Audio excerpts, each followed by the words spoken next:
Hello, everyone. I hope you guys are having a wonderful day and a happy Easter to you all. I hope you had a wonderful weekend.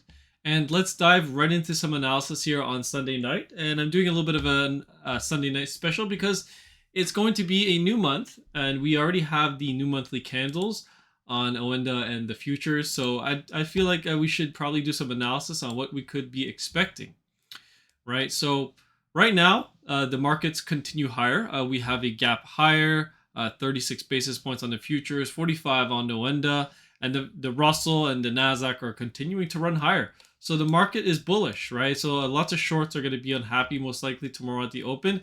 If we continue to break higher, we have this downsloping trend line on this RSI. If we get a break above, it's going to be extremely bullish, and that favors the bullish scenario that I'm hoping for on the small caps here, which is a lot of people who missed out on this run are going to FOMO into the laggers, which is the small caps, and then we should probably have the small caps catch up to the triple Qs and the SPY. And right now, the reason why you're seeing some selling on the SPY, we'll get into that in just a bit. But right now, the SPY pushing higher. So let's take a look at our new candles here. So another new all-time high in the market. Same thing on this SPY SPX 500 USD here on Oenda. We'll take a look at our new monthly candles on Market Cipher. So right now, pushing higher. We have actually a little bit of a slowdown in momentum on the dual band strength index.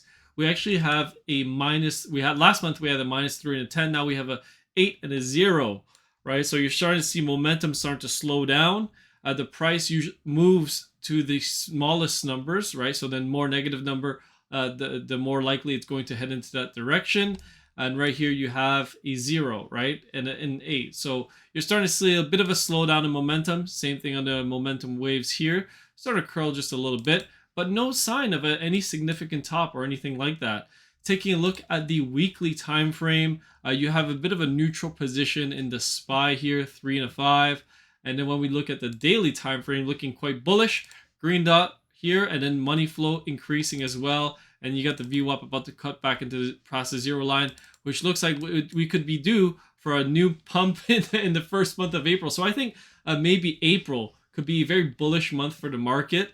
And after that, we may start to see some selling in May, like sell in May, walk away.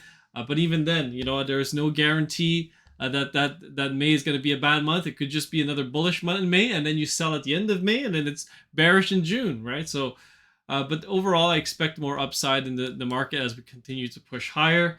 And then we take a look at the monthly candle on Wave Edge. Wave Edge 55,278. Pushing higher here.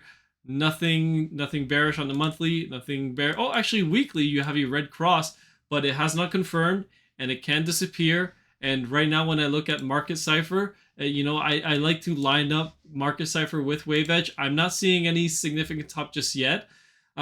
Obviously, on the daily, we can see lots of smart money selling, but something you need to understand is that it takes time for them to unload their positions. And they could be unloading for a huge amount of time. Like they accumulated at the lows, they bought at the lows. It's going to take some time for them to unload their longs. Just look how long it took for them to unload their longs here, right, in the 2020, 2021 COVID rally, right? And then they bought at the lows. They sell at the top, they buy at the lows. And, on the larger time frames, not seeing that much selling, just on the daily right now. So overall, I do see more upside. I want to cover the small caps here. Actually, before I cover the small caps, I want to take a look at the triple Qs and the NASDAQ. Some people are starting to say that the triple Qs is underperforming now. It's the NASDAQ is underperforming. Well, the reason why you're seeing some selling in the triple Qs is probably a lot of fund managers are too heavily exposed to NVIDIA, have to start taking some profits, rebalancing, putting into some other things, because they're probably not. At one point, NVIDIA was such a big part of their portfolio.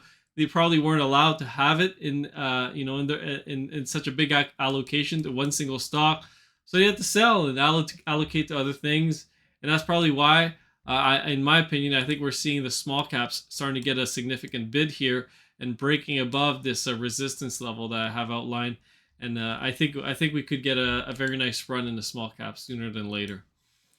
But yeah, NVIDIA, if it does end up going down, we have a buy area between 842 to 763, and then it should continue to push higher into a higher target. Let me take a look at another indice here. So I want to cover the IWM. So the IWM, my opinion, should continue to rise up, run up like crazy. This is probably due to people starting to pile in later on. Taking a look at the new monthly candle that we just got. Let me just get a reset the chart here. So we have a -2 and an 11. Still very bullish on the monthly. Weekly time frame looking very bullish. -5, which is the lowest it goes, and a 15 on the dual band strength index. You have increasing green money flow, increasing momentum waves, and then on the daily time frame, you have increasing green money flow, and the momentum wave is extending as well. So this will continue to push higher, in my opinion. And then when we take a look at the Russell 2000 on the IWM here, or sorry, the Russell 2000 on the wave edge, monthly time frame nothing, weekly time frame nothing, daily time frame nothing. 4-hour time frame, nothing. Obviously, you could use different different charts, indices, if you will, to see if there's more data. But usually, they kind of all line up at the same spot. So the 1 hour, you're seeing a little bit of selling right now. Same thing here, I'm assuming. No, only on the futures. So I think we need to see the IWM open tomorrow, and we'll get more data from there. But overall, I think the bigger picture is more upside, and the shorts will continue to get squeezed. Let's take a look at some individual names. So I know I'm putting a lot of bearish thumbnails, but we are very long this market. We got in some positions on Tesla and Apple, and they are in my buy area. I do like Apple. Obviously, we are in a strong buy area, long-term accumulation. If we make another low, then I think I would still consider buying it unless we break this pivot at 165. I would probably stop out of the trade and wait for it to see what would happen. But overall, Apple, I think we should rise out of this area that we've been in. And same thing for Tesla. Tesla was actually in a bigger accumulation zone down here at 161, and I really liked it there. And now we're starting to take off out of it. So I think Tesla has a really good shot of continuing to push higher. Although if it does come back down and retest and fade the lows, then yeah, I guess we would still be long this name. And then I have a bigger level at 145 that I would even be willing to open another position there if we do get there. But if we go any lower than that, obviously maybe we start to stop out because I think if Tesla starts to roll over another 15 to 20%, maybe something is going on in this market that's probably a big news event, something's shifting in the interest rates or something like that. Maybe we'll readjust our positions then. But so far, so good. We're long, holding our positions. The VIX, let me take a look at the VIX. I don't think the VIX is open. The VIX does not open until tomorrow, but I think the VIX has to go lower, and that's why we have some put options on the VIX, and the UVIX, which is the volatility ETFs. If you have not seen how these products work, you should join the Discord, because these products continue to decay time and time again.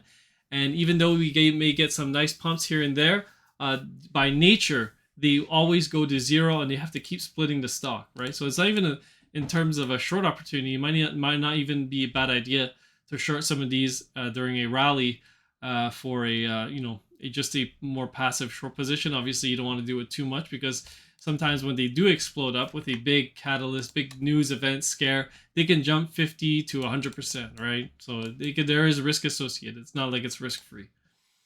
Let me take a look at another name. Let me just check a few more things actually, like the TLT. The TLT continues to push higher here. It's kind of just chopping within this range. We have a lot of dark pool trades within this area.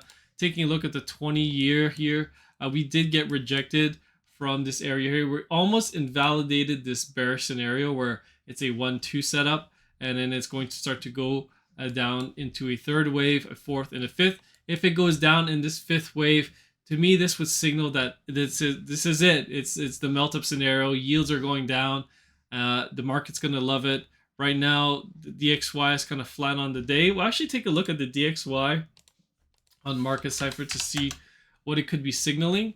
DXY looking bullish here on the daily. Let me take a look at the monthly to see what we can make out of it.